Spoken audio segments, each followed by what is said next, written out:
Everyone and welcome to social onion. आज मैं आप लोगों के लिए लाई हूँ another life in Bangalore vlog. आज वैसे मेरी मम्मी के लिए एक बहुत स्पेशल दिन है ना मम्मी? हाँ। क्या स्पेशल दिन है बताओ? तू बता। नहीं तुम बताओ। तू बता। ओके सो माई मम इज अ लिटिल शाय। तो आज ऐसा है, टुडे इज 13th जुलाई और आज मेरे मम्मी और मेरे पापा का 40th वेडिंग एनिवर्सरी है। तो हमने प्लान तो करा था कि फैमिली में सब, यानी कि मम्मी पापा मैसू और ये छुटरी गुंडू कैसे देखती है, हाँ, तो हम सब मिलके बाहर जाएंगे और we had plan for a lunch, a very special lunch. लेकिन पापा ने एन मौके पे धोखा दे दिया, क्योंकि मैंने जैसे कि पहले भी वीडियोस में बोला that my dad is not keeping well. तो मेरे पापा ना कहीं पे भी बाहर जाके बहुत देर तक रहना नहीं चाहते। दैट इज वन रीजन कि वो हमारा कोई भी फैमिली आउटिंग होता है, कुछ भी फंक्शन होता है, हर जगह से वो मतलब डिची मार देते हैं एंड में।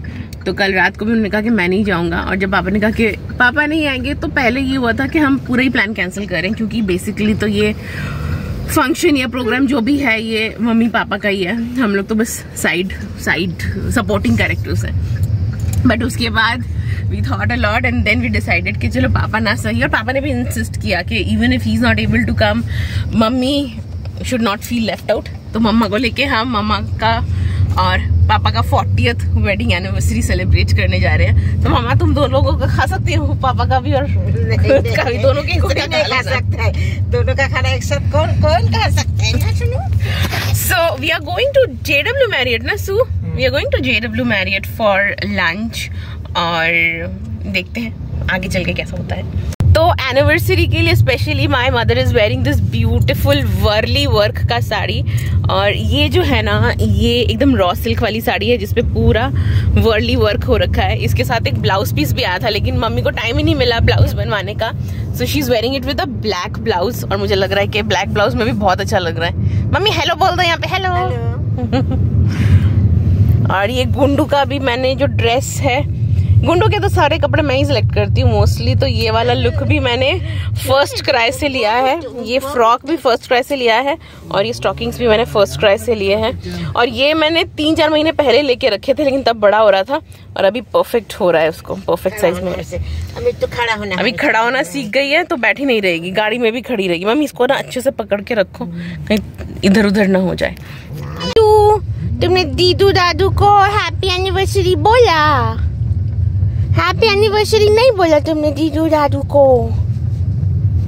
गुंडू बेचारी सो ही गई, बहुत देर तक उसने रास्ता देखा, इधर उधर देखा, काफी एंजॉय किया, सामान देख के, चीजें देख के, रास्ता देख के, पेड़ देख के, फिर उसको नींद आ गई तो वो रोने लगी, फिर मम्मी ने उसको सुला दिया। तो आज सैटरडे है और इतना गंदा ट्रैफिक हो रहा है रास्तों पे, पूरा बैंगलोर ही निकल गया है अभी ऐसा लग रहा है। तो हम लोगों का जो लंच का बुकिंग था वो था 12:30 के लिए, लेकिन ऐसा लग रहा है कि रास्ते पे ही हम 1 घंटा डिले हो जाएंगे। तो I just called the hotel and we said कि नहीं, हम लोग around half an hour 45 minutes delay आएंगे, and thankfully they said no problem ma'am. अब बेंगलुरु का लाइव दिखा रही हूँ और ट्रैफिक में डिले ना दिखाऊँ तो फिर कैसे चलेगा। तो घंटों के जद्दोजहद के बाद, ट्रैफिक से लड़ाई के बाद finally we have reach the venue.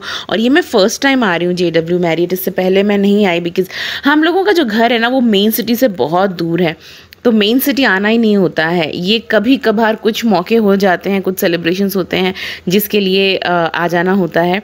और आने के बाद ये मम्मी और गुंडी, मुझे ये वाला जो इनका डेकोर आइटम था एकदम बीच में रखा हुआ ना, मुझे बहुत अच्छा लगा। तो मैं प्लान करी थी कि इसके आसपास मैं फ़ोटो खींचूंगी, लेकिन सू ने कहा कि जल्दी टेबल्स नहीं मिलेंगे, इसीलिए हम जल्दी से खाने के जो डाइनिंग स्पेस था वहाँ पे चले गए। तो हमें पहले होटल के स्टाफ ने एवज a seater for a high chair for Gundu, but Gundi बैठी नहीं, उसमें रोने लगी, तो हमने उसे अपने साथ ही बिठा लिया। वो थोड़ी देर तक बैठती, इधर उधर देखती, फिर वो मतलब ऐसे इशारे करने लगती कि उसको इधर उधर जाना है, घूमना है, तो हम लोग उसको लेके घूमने लगे। मम्मी को मैंने स्टार्टर प्लेट दे दिया था और उसके बाद मैं गुंडी के साथ घूमने लगी, खाना वाना दिखाने लगी उसको, जबकि उसको कुछ समझ नहीं आता, but still I also wanted to capture कि क्या क्या है। तो स्टार्टर वॉज वेरी नाइस, मतलब मैंने इतना अच्छा स्टार्टर कहीं पर भी नहीं खाया। आई लव्ड द मशरूम का जो उन्होंने जो भी डिश बनाया था वो मुझे बहुत अच्छा लगा।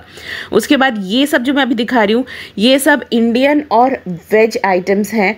जिसमें से मुझे सबसे अच्छा लगा उनका पुलाव। ये जो मैं अभी दिखा रही हूँ, ये वाला पुलाव मुझे बहुत अच्छा लगा। वो लोग एक जाफरानी पनीर रखते हैं।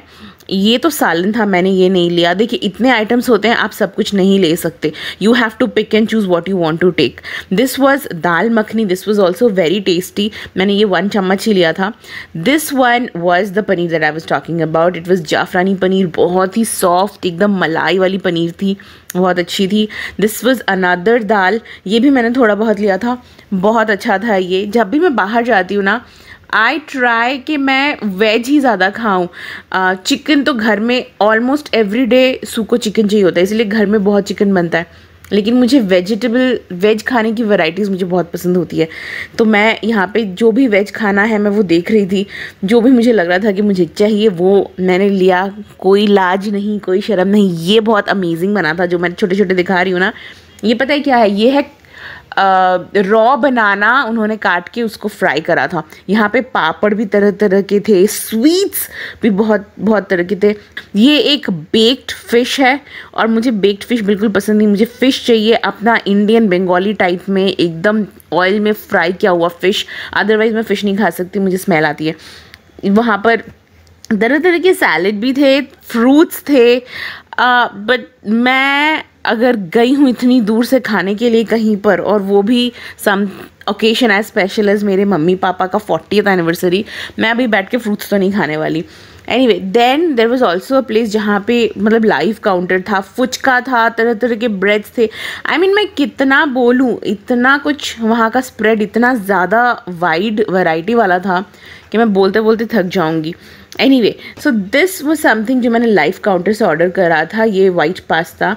और क्या तो मैं बोलूँ, इतना मज़ेदार वाइट पास्ता मैंने कहीं पर भी नहीं खाया। तो मैं यहाँ पे बैठ के अपना पास्ता एंजॉय कर रही थी, तब तक मम्मी थोड़ा गुंडू को संभाल रही थी। यहाँ पे आउटडोर सिटिंग का भी अरेंजमेंट है, लेकिन कोई आजकल आउटडोर में नहीं बैठ रहा, बिकॉज कभी भी बारिश आने लगती है। अगर बारिश का प्रॉब्लम नहीं होता तो मैं शायद आउटडोर में ही बैठना प्रेफर करती। एनीवे, उसके बाद खाना खा के मैं गुंडू को लेके चली गई थोड़ा सा उसका फ़ोटो सेशन करने, लेकिन वो एक जगह चुपचाप बैठती नहीं है। देखिए कैसी वो हरकतें करती रहती है। It is such a very difficult task कि मैं उसकी एक भी फ़ोटो लूँ। फिर भी मैंने थोड़े बहुत फ़ोटोज़ लिए हैं। उसके बाद वो थोड़ा चंचल हो गई, तो यहाँ पे उन्हीं के जो वेलकम एरिया है ना, वहाँ पर तरह तरह के ऐसे डॉल्स सजा के रखे हैं। तो मैं ये सब डॉल्स गुंडू को दिखा रही थी, उसे बहुत मज़ा आ रहा था डॉल्स देख के। वो टच करना चाह रही थी, लेकिन फिर इसीलिए मैं दूर से उसको दिखा रही हूँ, और तभी मैं कैमरा से भी ये सब वीडियोस ले रही हूँ, क्योंकि अगर मैं उसे पास लेके जाऊँगी तो वो टच करेगी। तो ये सब देखते देखते फिर गुंडू को भी भूख लग गई। वहाँ पे ऐसा गोल सा बेड सोफ़ा जैसा बना हुआ था, तो वहाँ पे मैंने गुंडू को दूध पिला दिया। Gundu was the last one to eat. उसके बाद हमारा भी ओकेशन समाप्त हो गया। हम भी आ गए वापस गाड़ी में, वापस घर जाने लगे। And just look at the traffic. वापसी में भी हमें इतना ट्रैफिक मिला और हम तब बिल्कुल थक गए थे, बिल्कुल अच्छा नहीं लग रहा था ये सब ट्रैफिक। लेकिन आई थिंक सबसे ज़्यादा ट्रैफिक गुंडू ही एंजॉय कर रही थी, क्योंकि वो मम्मी के पास बैठी हुई थी और फर्स्ट टाइम उसने शायद मम्मी को ऐसे साड़ी में देखा था, तो वो साड़ी का आंचल लेके मम्मी के साथ खेल रही थी। मम्मी के साथ वो हाइड एंड सीक खेल रही थी मम्मी का आंचल लेके। और बस यही सब करते कराते हम वापस घर पहुंच गए। मम्मा पापा आपको happy 40th anniversary, and thank you so much for watching this video guys. Bye bye.